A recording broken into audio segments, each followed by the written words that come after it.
Aquarians, let's see कि 19th of July 2025 का divine message, goddess guidance, universal message क्या है। आज यूनिवर्स आपसे क्या कहना चाहते हैं, आज के दिन क्या सुनने की ज़रूरत है, कैसी रहेगी आज के ओवरऑल डे की एनर्जी, और आपको क्या चीज़ फॉलो करनी चाहिए लाइफ के, आप किसी भी सिचुएशन में हो अभी क्या करना ठीक है। ऑलराइट, लेट्स सी कुंभ राशि की क्या मैसेज हमें मिलता है 19 जुलाई 2025 के लिए। Please universe, please divine power, please spirit guides, please give me the accurate message which are never higher good. Thank you so much. Okay, so आज की ओवरऑल एनर्जी है नाइट ऑफ वॉन्ड्स की। Oh my God, you are in fast forward mode. ठीक है, तो पहला message तो मुझे ये आ रहा है जैसे कहीं पे भी आपको कहीं पहुंचना हो तो थोड़ा सा लेट हो सकते हो, भागा दौड़ी रहेगी आज के दिन में। ठीक है, दूसरा फायर एनर्जी का जो है वो कार्ड है। सो मुझे ऐसा लगता है कुंभ राशि की सब कुछ जल्दी जल्दी हो रहा है। अगर आप हील कर रहे हो खुद को तो हीलिंग जल्दी हो रही है, अगर आप स्पिरिचुअल वर्क कर रहे हो तो आपकी अवेकनिंग जल्दी हो रही है, आप कुछ अपनी चीज़ें चाहते हो लाइफ में कि मुझे ये काम मिल जाए तो वो हो रहा है, किसी का मैसेज एक्सपेक्ट कर रहे हो तो आप जस्ट सोच रहे हो मैं करूँ उससे पहले उसका मैसेज आ रहा है। आप बिना सोचे समझे जस्ट दौड़ा दौड़ा भागा भागा सा, दौड़ा दौड़ा भागा भागा सा, वो वाली एनर्जी है। ठीक है, और मुझे तो ऐसा लग रहा है जैसे ट्रैवल ही बहुत हो रहा है, गाड़ी चला रहे हो या इज़ लाइक कि ट्रैवलिंग में वक्त जा रहा है, ऐसा वाला टाइम है कि कुछ प्रोडक्टिव भलाई ना हो इस समय में, लेकिन जर्नी चल रही है, कहानी आगे बढ़ रही है। ठीक है, ऐसा नहीं होता अभी वो मेट्रो इन दिनों रिलीज हुई है तो गाना चल रहा है लेकिन कहानी भी आगे बढ़ रही है, तो वही वाली सिचुएशन है कि पूरी कहानी आगे बढ़ रही है। आप सोचो कि मैं तो कुछ ऐसा किया नहीं, लेकिन थकान हो जाएगी बिकॉज पूरा दिन कहीं ना कहीं इन्वॉल्वमेंट रहा, लेकिन एक पॉजिटिव वोमन है, पॉजिटिव कार्ड है। सो डेफिनेटली जो भी है टेम्परेरी है, जो भी है उसका रिलायबिलिटी नहीं है, उसकी स्टेबिलिटी नहीं है, लेकिन ओवरऑल आपके अंदर वो एनर्जी है, ओवरऑल आप खुश हो, ओवरऑल जल्दी है पहुंचने की, ओवरऑल काम को करना है, वो वाली एनर्जीज यहाँ पे दिखाई देती है। लेट्स सी एक्वेरियंस की और क्या मैसेज है 19 जुलाई 2025। Thank you so much. 19 July 2025 is swords, is red and we have throne.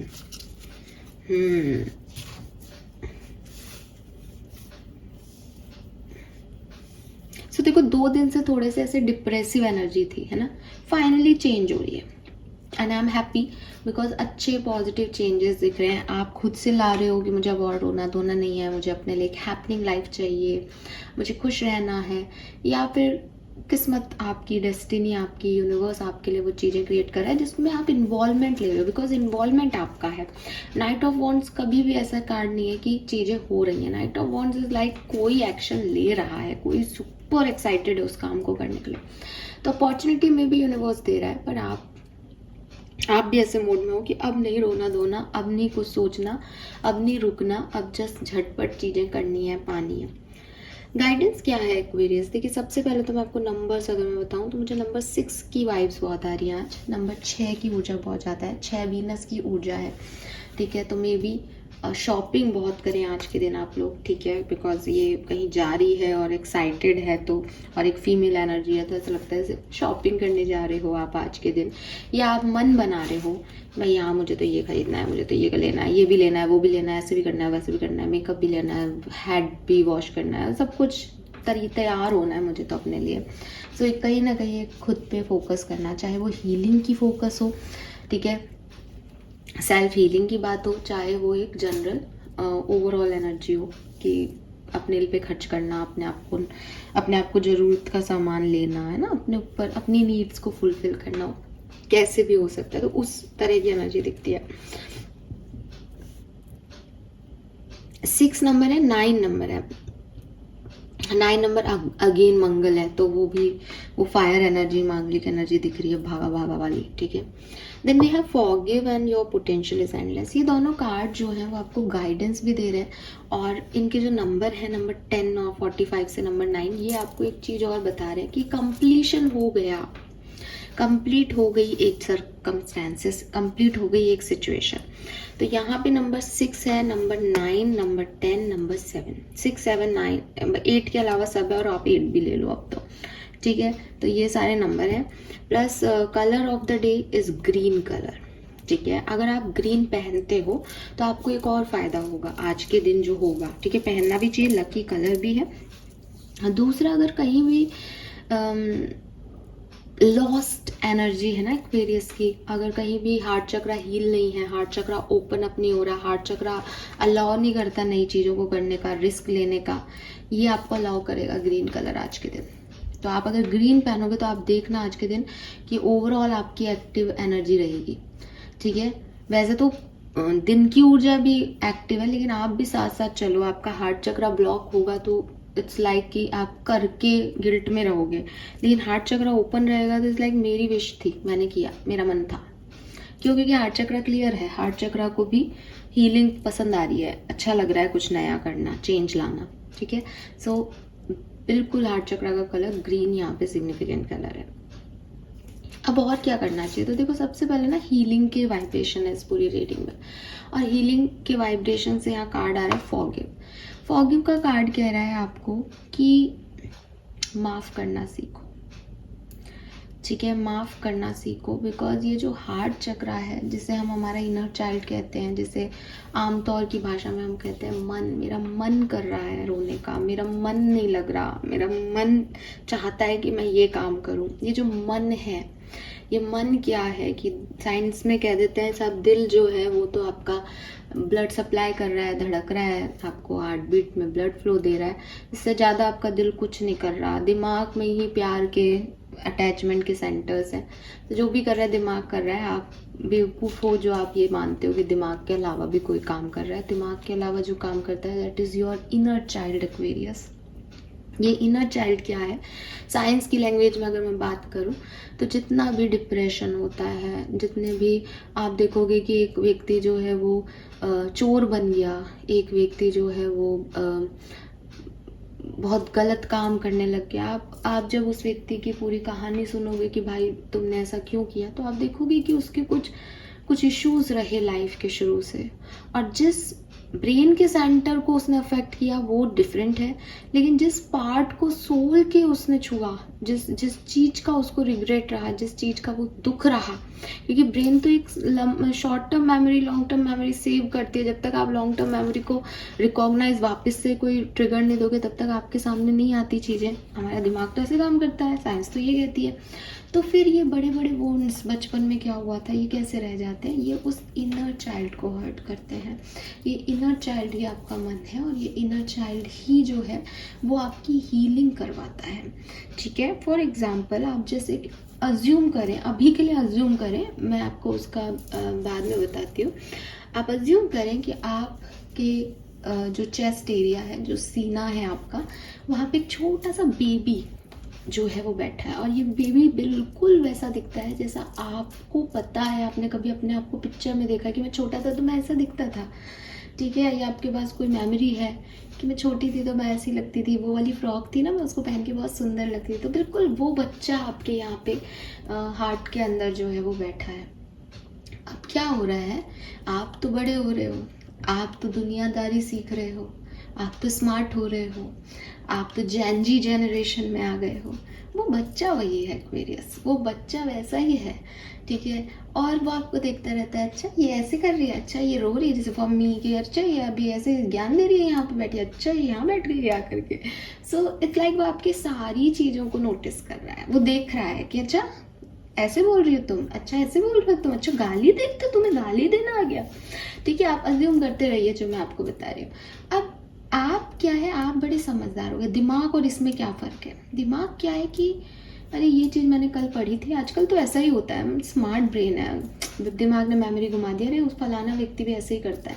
ये जो छोटा बच्चा है ना, इसका नहीं है दिमाग विमाग, ये तो छोटा बच्चा है, इसको नहीं समझ आता किसने पड़ोसी ने क्या किया था, कौन सी दुनियादारी चल रही है। ये देख रहा है ये ऐसे क्यों कर रहा है, और ये भी नहीं मैं ऐसे क्यों कर रहा हूँ, मैं ऐसे क्यों बोल रहा हूँ, मैं सिचुएशन में कितना गंदा बिहेव कर रहा हूँ, मुझे ऐसे बिहेव नहीं करना। तो ये जो चीज़ है, कोई आपको इस पर्टिकुलर टाइम पे कोई आपको डांट दे, आपको बुरा लगे, तो ये बच्चा रोता है। कोई आपकी तारीफ कर दे, बच्चा खिलखिला के ताली बजा के हंसने लगता है। That is your inner child Aquarius. जब साइकोलॉजिकल सेशंस होते हैं, तो जब आपने सुना होगा हिप्नोसिस वगैरह के बारे में, पास्ट लाइफ रिग्रेशन के बारे में, उस पर्टिकुलर टाइम पे हम इस इनर चाइल्ड से ही बात करते हैं। क्योंकि मैं अगर एक समझदार इंसान से बात करूँगी तो वो बड़ी समझदारी से चीज़ों का आंसर करेगा। ऐसा था इसलिए मैंने ऐसा कर दिया, वो था इसलिए मैंने, अपने आप को जस्टिफाई करेगा वो। लेकिन ये बच्चा, इसको दुनियादारी नहीं आती। ये उतना ही प्योर है जितना आपका सोल जब इस दुनिया में लाया गया था और आप मदर के वॉर्म से निकले थे, यूट्रस से बाहर आए थे, तब जो थे आप, कि आपका कुछ नहीं है, सिर्फ सिंपल सी एक अम्बिलिकल कॉर्ड से आप जो है ऑक्सीजन ले रहे हो, इसलिए ज़िंदा हो। बाकी इस दुनिया के हर चेहरे आपके लिए नए हैं, आपकी मेमोरी में कोई पार्ट नहीं है। उसके बाद जो आप सोचते हो, सुनते हो, कहते हो, करते हो, लोग जो आपके आसपास की दुनिया में बोलते हैं, करते हैं, देखते हैं, वो सब आप अपना हिस्सा बनाते जाते हो। बुराइयां करते हो, बुराइयां सहते हो, सबके धब्बे आपके ऊपर लगते जाते हैं। इस इनर चाइल्ड पे कोई धब्बा नहीं है, लेकिन जो भी आप गलत काम करते जाते हो तो ये सैड होता जाता है, इसकी स्माइल कम होती जाती है, ये खिलखिला के नहीं हंसता फिर, क्योंकि इस पर एक बोझ है। वो चाहते हैं आप इस बोझ को उतार दो। ये बोझ जब हम हीलिंग करते हैं तो हम जनरली कहते हैं मैं खुश रहूँगा यार, मैं खुश रहूँगी, अब नहीं रोना धोना मुझे। तो हम नई चीज़ों को एंजॉय करते हैं, खुश होते हैं, ये बच्चा भी खुश होता है, लेकिन वो पहले जैसे नहीं हंसता। रीज़न कि कहीं ना कहीं उस बच्चे के पास वो वुंड्स हैं जो आपने उन्हें पहले दिए, वो उन चीज़ों को भूला नहीं है। अब इस बच्चे को वापस से फर्स्ट पोजीशन पे कैसे लाएंगे, जब हम इस बच्चे को कहेंगे अरे वो तो कुछ हुआ ही नहीं था, तेरे को डांटा ही नहीं था उस समय, वो तो चीज़ मैं कब का भूल गई और मैं तो भूल ही गई। जब आप एक्चुअली में भूल जाएंगे, जब आपका दिमाग भूल जाएगा, तब आप समझो कि उस बच्चे के सर पे से आपने जो बोझ रख दिया था वो उतार दिया। अब जब बोझ हटाने के बाद ये बच्चा खुश होगा, तब वो रियल हैप्पीनेस है, तब वो रियल हीलिंग है आपकी। तो हम क्या करते हैं आजकल की दुनिया में कि आपको किसी बात का बुरा लगा, फॉर एग्जाम्पल चाइल्डहुड ट्रॉमा, क्योंकि इनर चाइल्ड की बात कर रहे हैं तो एक बहुत कॉमन प्रॉब्लम है। हमारे बचपन में हमारे साथ बुरा हुआ, हमने कोई अब्यूज़ झेला, हमारे किसी एक पेरेंट ने हमारे साथ अच्छा बिहेव नहीं किया, हमारे पेरेंट कार्मिक रहे, जिसकी वजह से उन्होंने हमें बहुत सी ऐसी बातों के लिए रोका टोका जिस पे हम जानते हैं कि हम वो डिज़र्व नहीं करते थे, या हम इतना मार खाए उस पर्टिकुलर टाइम पे जिसमें आपको लगता है कि कोई भी नॉर्मल पेरेंट शायद ऐसे बच्चों को डील नहीं करेगा, लेकिन हमने वो चीज़ें सही, और वो ट्रॉमा जो है वो रह गया। अब जब बड़े हो रहे हैं तो प्यार को बाहर ही ढूंढ रहे हैं, प्यार घर में नहीं अवेलेबल है, ये बचपन से ही पता है कि कहेंगे भी तो वो अवेलेबल नहीं होगा हमारे लिए, तो बाहर ही ढूंढ रहे हैं और बाहर धोखे खा रहे हैं। क्यों खा रहे हैं धोखे एक्वेरियस? क्योंकि इनर चाइल्ड के ऊपर बोझ है, इनर चाइल्ड के ऊपर बोझ है कि अगर उसने कोई भी गलती की तो उसे मार पड़ेगी, क्योंकि उसको बचपन की वो बात याद है, वो नहीं भूला उसको। आप उसको 4 लोगों से मिलवा दिए, आप हंस लिए, खेल लिए, वो भी खुश हुआ, आप खुश हो तो वो इनर चाइल्ड भी खुश हुआ, लेकिन उसका वो वुंड नहीं गया। उसका वो वुंड कैसे जाएगा? वो वुंड तब जाएगा जब वो माफ़ करे कि बचपन में मेरे पेरेंट्स ने मेरे साथ जो भी किया वो शायद मेरे ही किसी पिछले जन्म का कर्मा था कि मुझे ये कार्मिक पेरेंट्स मिले और मुझे ये सहा, मैंने ये सहा। जब आप इस चीज़ से इस फॉरगिवनेस को अपने इनर चाइल्ड को दोगे, तो अब जो वो रिश्ते अट्रैक्ट करेगा उसको वो नॉर्मल तरीके से अट्रैक्ट करेगा। अब वो किसी बर्डन में, किसी बोझ में रिश्ते अट्रैक्ट नहीं कर रहा कि मैं ब्रोकन हूँ, मुझे संभालो आके। अब वो फ्री माइंड से, फ्री सोल से जो है रिश्ते अट्रैक्ट करेगा। तो मे बी सोलमेट अट्रैक्ट करे, मे बी ऐसे लोगों को अट्रैक्ट करे, वरना हमेशा टॉक्सिक रिलेशनशिप में रहेंगे और छोड़े जाने का डर कि घर में भी कोई नहीं है, अब ये भी चला जाएगा तो मेरे पास तो एक ही व्यक्ति था सुनने के लिए। तो ये फॉरगिवनेस बहुत ज़रूरी हो जाती है ऐसी सिचुएशन में। मुझे नहीं पता मैं इनर चाइल्ड का मैसेज इतना आज क्यों बोल गई, लेकिन मेरे ख्याल से ये भी किसी की स्टोरी लाइन हो सकती है। आप में से किसी का एक अब्यूजिव चाइल्डहुड रहा है शायद, अदरवाइज ये सिर्फ फॉरगिवनेस का मैसेज है। मैं इसको किसी और एग्जांपल से बिल्कुल दे सकती थी, आई डोंट नो मैंने ये क्यों बोल दिया है यहाँ पे, बट आप समझिए कि फॉरगिवनेस की इम्पोर्टेंस क्या है।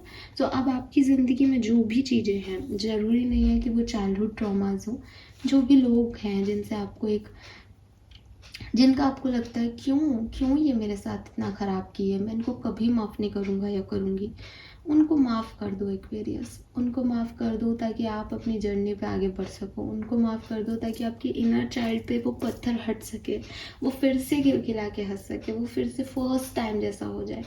वो प्यारा सा बच्चा, आपका खुद का चाइल्डहुड जो था वैसा बच्चा, वो चुपचाप ऐसे नहीं रहे कि उसके साथ कुछ कभी उसने बुरा झेला है। ये बुरा झेलने वाली जो फीलिंग है, क्योंकि जो हो चुका उसको आप नहीं बदल सकते क्वेरियस। आई एम नॉट सेइंग कि बहुत आसान है ये चीज़ करना, लेकिन आपको उसको भूलना होगा, आपको उसको माफ़ करना होगा। और जब तक आप माफ़ नहीं करोगे, आप उस एपिसोड को भूल भी नहीं पाओगे। और ये इनर चाइल्ड का ट्रॉमा अगर आपका है, तो मुझे एक अभी याद आ रहा है एक सेंटेंस, डियर जिंदगी में, अगर आपको याद हो तो उसका एक डायलॉग है, मुझे लिटरली वो सुनाई दे रहा है और मुझे सच में लगता है किसी को इनर चाइल्ड ट्रॉमा के प्रॉब्लम्स हैं या चाइल्डहुड ट्रॉमा है आपको, कि आपके पेरेंट्स भगवान नहीं है और आप सोचते हो कि वो भगवान है, उनको हमेशा परफेक्ट वे में डील करना चाहिए आपको। वो नहीं करते कभी कभी परफेक्ट वे में डील। कभी कभी बहुत सी चीज़ों पे आप एक्सपेक्टेशन कुछ रखते हो अपने पेरेंट्स से, लेकिन वो दूसरे तरीके से रिएक्ट करते हैं बिकॉज दे आर नॉट भगवान। हम उन्हें भगवान बना देते हैं। सो ये बिल्कुल चुराया हुआ सेंटेंस है, बट मुझे याद आ गया, मैं अभी काउंसलिंग साइकोलॉजी की बात कर रही थी, तो डियर जिंदगी में Shahrukh Khan as a psychologist basically. So yes, ये चीज़ आपको सुननी है आज, तो आप इस चीज़ को समझें। लेकिन अगेन कहूँगी, फॉरगिवनेस ज़रूरी नहीं है कि माँ बाप को माफ़ करना है या कोई चाइल्डहुड पैटर्न को आपको हील करना है। ये किसी भी पर्सन से रिलेटेड हो सकता है, बट समझो कि आपका सोल, इनर जो आपका इनर चाइल्ड है, जो सोल जिसे आप कह रहे हो, जैसे मन कह रहे हो, वो तभी खुश होगा दिल से जब आप उस पर से बोझ हटाओगे, और माफ़ करके ही बोझ हटेगा, ठीक है? वरना वो माफ़ नहीं किया तो वो बार बार ट्रिगर होगा। Then we have thrown, your potential is endless. अब अगेन, कभी कभी हम कुछ चीज़ों में डर के भी चीज़ों को रिलीज़ नहीं करते। हमें लगता है कि मैंने अगर ये चीज़ माफ़ कर दी तो सामने वाले को सज़ा नहीं मिलेगी। हमें लगता है कि अगर ये काम मेरे से आज छूट गया तो शायद मुझे दोबारा कोई काम नहीं मिलेगा। हमें लगता है कि अगर मेरे से ये पार्टनर चला गया तो हमें दोबारा कोई पार्टनर नहीं मिलेगा। लेकिन यूनिवर्स कह रहे हैं ऐसा नहीं होता, ऐसा बिल्कुल नहीं होता। ये सिर्फ हमारे मन के डर हैं जो हमारे, अगेन हार्ट चक्र आ गया ना यहाँ पे, आपके हार्ट चक्र को ब्लॉक करते जाते हैं, आपके इनर चाइल्ड को ब्लर करते जाते हैं। वो देख ही नहीं पाता सही क्या है गलत क्या है, वो आपको इंट्यूटिवली भी कनेक्ट नहीं कर पाता।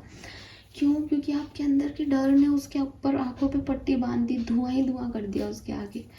तो यूनिवर्स आपको सिर्फ इतना कह रहे हैं। एक बचपन से हमारे यहाँ एक कहानी सुनाई जाती है दिवाली पे, मेरे ख्याल से आपने भी उसे सुनी होगी और मैंने अपने चैनल पे एक बार सुनाई होगी। बट ना ये अगेन फिर वही बात कि ये जो बचपन से हम चीज़ें सुनते हैं हम पे बहुत प्रभाव डालती हैं। दिवाली पे हम लक्ष्मी जी की कहानी कहते हैं, उसमें हम हमेशा कहते हैं कि साहब एक राजा की साहूकार की 3 बेटियां थी, ठीक है, या 7 बेटियां थी। अब साहूकार जो है वो देखता है उन बच्चों को, बहुत अच्छे से सारी लग्जरी में पालता है, खूब पैसा होता है।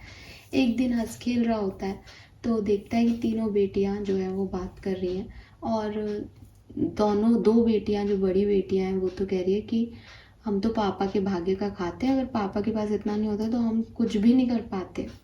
छोटी जो बेटी होती है उनकी, वो कहती है कि हट, पापा का भाग्य क्या करेगा, मेरा खुद का भाग्य है, अगर मेरे पास पैसा है तो मेरे पास तो कैसे पैसा होगा, ये मैं मेरा भाग्य लेके आई हूँ, मैं तो मेरे भाग्य का खाती हूँ।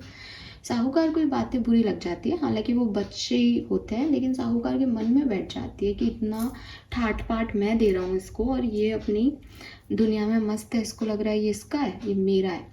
तो वो क्या करता है, अपनी बेटी को मजा चखाने के लिए, दोनों बड़ी बेटियों की तो शादी जैसे साहूकारों के घर में ही करता है, अच्छा करता है, छोटी बेटी को टोंट कस के कहता है कि तू तो अपने भाग्य का खाती है बेटी, तो तेरी शादी तो किससे भी हो तो चलेगा, और उसको एक कोढ़ी से ब्याह देता है। जैसे ही कहा जाता है, इसलिए मैं उसी फॉर्म में मैं आपको सुना रही हूँ, ब्याह देता है। तो उसके बाद वो कहती है कोई बात नहीं पिताजी, आपने जो मेरे भाग्य का है मुझे मिल गया, थैंक यू।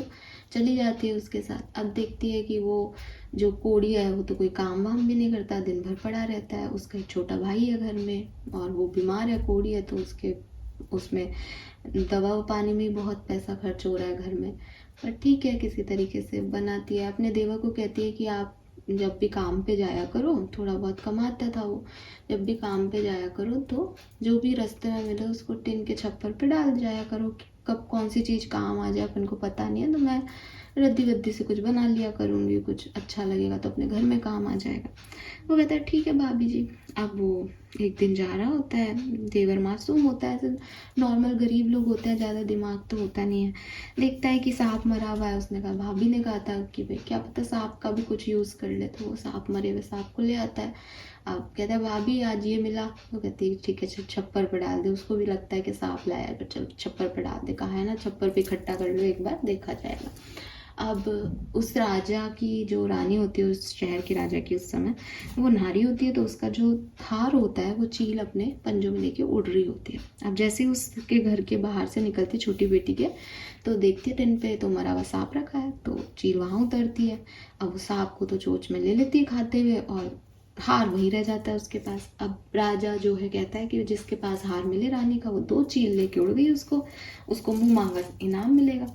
अब इनाम लेने जाती है, कहती है कि साहब, क्योंकि लक्ष्मी जी की कहानी है, हालांकि वो कुछ भी मांग सकती थी, लेकिन ये एक धार्मिक कहानी है, तो वो कहती है दिवाली के दिन मेरे घर में दिया जले। तो उसको कहते हैं ठीक है तुम्हारे घर में दिया जलेगा। अब राजा ने कहा है, हालांकि बहुत अजीब बात है, पर रानी का हार था, कोई बात नहीं, एक दिवाली ऐसी सही। तो अब उसके घर में जो है दिया टिमटिमा रहा है। थोड़ी सी शर्तें वर्तें करके वो कह देती कि सबसे पहले मैं ही दिया जलाऊँ, फिर बाकी राज्य में आप जलवा लेना 12 बजे के बाद, लेकिन पहले मेरे घर में, अंधेरा होते होते संध्या काल में मेरे ही घर में दिया जलेगा। राजा मान जाते हैं। अब लक्ष्मी जी आती हैं। लक्ष्मी जी उसको कहती है अरे कैसा शहर है, पूरा अंधेरा ग्रुप कर रखा है, तो मैं आऊँगी तुम्हारे यहाँ, क्योंकि तुम्हारे यहाँ पे लाइट जल रही है, दिया जल रहा है। तो वो कहती है कि आओ तो गृह लक्ष्मी के रूप में आओ। तो वो आती है गृह लक्ष्मी के रूप में। वो पैसे वाली हो जाती है, केसर का व्यापार करने लगती है, पैसा आ जाता है उसके पास। अब उसकी तो पूरी दुनिया बदल जाती है। अब बहुत सालों बाद एक जो है व्यापारी उनके यहाँ आता है मोल तोल करने कुछ केसर का।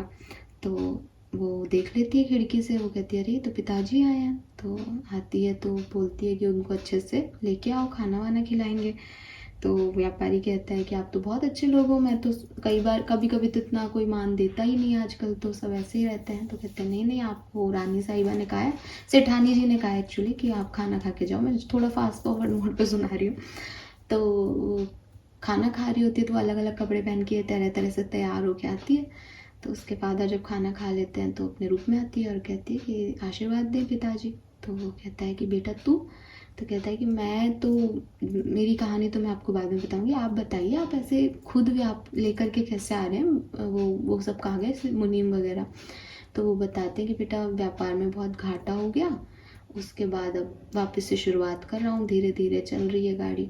तो वो पूछते हैं कि तू, तो वो हंस के कहती है पिताजी मैं तो अपने भाग्य का खाती हूँ, मेरे पास पहले भी था आज भी है, जैसे लक्ष्मी जी मुझे ठूठी वैसे सबको ठूटे। तो द थिंग इज़ कि सब अपने भाग्य का खाते हैं एक्वेरियस। जहाँ पे भी आपको ये गलत फहमी हो कि मेरा ये काम ये व्यक्ति की वजह से हो रहा है और ये नहीं रहेगा तो मेरा ये काम नहीं होगा, ठीक है, इस गलत फहमी में लाइफ के एक साइकिल में हम सब आते हैं। लिटरली मैं अभी कई लोगों पे ऐसे, मैंने सब मान आ गई, मैं बहुत डिपेंडेंट हूँ शायद मेरी हैप्पीनेस के लिए। बट जब मैंने मूव ऑन किया, जब मैं आगे बढ़ी, तो मैंने रियलाइज़ किया कि नहीं, मैं डिपेंडेंट कभी थी ही नहीं, मेरा डिपेंडेंसी भी मेरी चॉइस थी। तो आपके साथ भी ऐसा हो सकता है कि आप अपने असली पोटेंशियल को नहीं देख रहे हो, लेकिन आपको देखना चाहिए और ये स्वीकार करना चाहिए कि आपकी सोल का एक डायरेक्ट कांटेक्ट है उस परमात्मा के साथ। वो सिर्फ आपकी सोल और उस परम सोल के बीच का है ना, उस डिवाइन एनर्जी और आपके बीच का है। इसमें जो रिश्ते आपको मिले, जो लोग इर्द गिर्द हैं, दैट इज़ कार्मिक। उनमें से कुछ अच्छे कर्मों का आपके लिए भला करने आएंगे, कुछ बुरा करने आएंगे, कुछ बदला लेने आएंगे, कुछ जो है आपको ब्लेसिंग देने आएंगे। बट वो उनके कर्म और उनका चल रहा है परमात्मा से कनेक्शन, आपका इंडिविजुअल कनेक्शन है। आप यहाँ आकर के डिपेंड हो जाते हो बिकॉज आपको लगता है कि मेरे माँ बाप ने मुझे पैदा किया, जो कि बिल्कुल लगना चाहिए। आपके पेरेंट्स ही आपको खिला रहे हैं, चाहे नाखुश होके खिला रहे हैं, चाहे कैसे भी खिला रहे हैं, बट दे आर द करता धरता फॉर यू। जैसे डिवाइन कनेक्शंस करता धरता है, वैसे इस लाइफ में तो उन्होंने ही आपको लाया। अगर आपकी मदर आपको नहीं जन्म देती, लेबर पेन नहीं सहती, या जो भी प्रोसीजर है वो नहीं करती, तो आप इस दुनिया में नहीं आते। तो उस चीज़ को हमेशा ग्रैटिट्यूड दो, लेकिन इट डजेंट मीन कि आपकी पूरी ज़िंदगी अब उन्हीं के डिपेंड होके चलेगी। आप कमा करके उनको खिला सकते हो। भगवान ने तो यही साइकिल बनाया है कि अगर पेरेंट्स इतना कर रहे हैं बच्चे के लिए, तो बुढ़ापे में बच्चे करें। हम उसको तोड़ रहे हैं, हम उसको कंप्लीट नहीं कर रहे हैं, राइट? तो ये हमारी तरफ से प्रॉब्लम आ रही है। बट हम डिपेंडेंट किसी सोल पे नहीं है, दूसरी सोल पे। हम बस एक karma equal give and take करते जा रहे हैं, बैलेंस करते जा रहे हैं। तो आप अपने पोटेंशियल पे कभी भी जो है क्वेश्चन मार्क नहीं करें। अगर आप चार या 10 लोगों को आप अपने पास रख लेते हो ये सोच के कि ये मेरे बुरे समय के साथी बनेंगे, यकीन मानो जिस समय आपका बुरा समय आएगा, और अगर ऊपर वाले ने डिसाइड कर रखा है कि तुझे इसको अकेले झेलना है, वो 10 की 10 यूं टाइट भी पकड़ के रखोगे ना, सबसे पहले भागेंगे आपकी लाइफ से, क्योंकि उनको आपके साथ नहीं होना है। आपने गलत चॉइसेस ली हैं, आपको अकेले ही उस लेसन को लर्न करना है। सो ना, वो करने वाला ऊपर वाला है, या आप खुद अपने लिए कर सकते हो, बाकी कोई कुछ नहीं कर सकता। तो हम सब भाग्य का तो अपना ही खाते हैं। एक बहुत पहले मैंने किसी से सुनी थी लाइन, और मुझे सच में बहुत अच्छी लगी थी। जब मैं स्पिरिचुअलिटी में नहीं थी, बहुत छोटी थी उम्र में, तब मुझे किसी ने कहा था कि छीन के कोई ले जा सकता है, लेकिन नसीब का कोई नहीं ले जा सकता। अगर बुरा भी है नसीब में, तो उसको कोई साधु संत अच्छा नहीं कर सकता, और अच्छा है तो कोई बुरा नहीं कर सकता। तो वही चीज़ मैं आपको कहूँगी कि अपने पोटेंशियल पे, अपने आप पे बिलीव करें। एक्वेरियस, जो भी बदलाव आप अपने अंदर चाहते हैं वो आप कर सकते हो। आपकी ज़िंदगी को आप बदल सकते हो, आपके आइडियाज़ पे आप काम कर सकते हो। आपको कोई डिपेंडेंसी की ज़रूरत नहीं है, ठीक है? तो हील हो, पास्ट की चीज़ों को भूलो, माफ़ करो, चेंज को एक्सेप्ट करो, प्लस अपने पोटेंशियल से आगे बढ़ते जाओ। फाइन। आज की ओवरऑल डे की एनर्जी बहुत सुंदर है। This is all for you. Hope ये आपसे रेजोनेट होगा। चैनल को लाइक और सब्सक्राइब कीजिएगा। Bye bye.